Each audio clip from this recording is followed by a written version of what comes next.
കഥകളി എന്ന് പറയുന്ന ഒരു കലാരൂപം മറ്റെല്ലാ കലാരൂപങ്ങളെ പോലെ തന്നെ നൃത്തമാണെങ്കിലും നല്ലോണം ബുദ്ധിമുട്ടണം.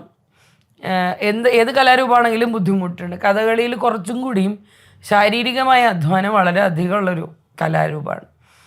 ഒരു പക്ഷേ അതുകൊണ്ട് തന്നെ ആയിരിക്കാം പെൺകുട്ടികൾ അല്ലെങ്കിൽ സ്ത്രീകൾ ഇതിനകത്ത് വരികയും നിലനിൽക്കുകയും ഒക്കെ ചെയ്യുന്നത് കുറച്ച് ബുദ്ധിമുട്ടായിട്ടുണ്ടായിരുന്നൊരു അവസ്ഥയുണ്ടായിരുന്നു.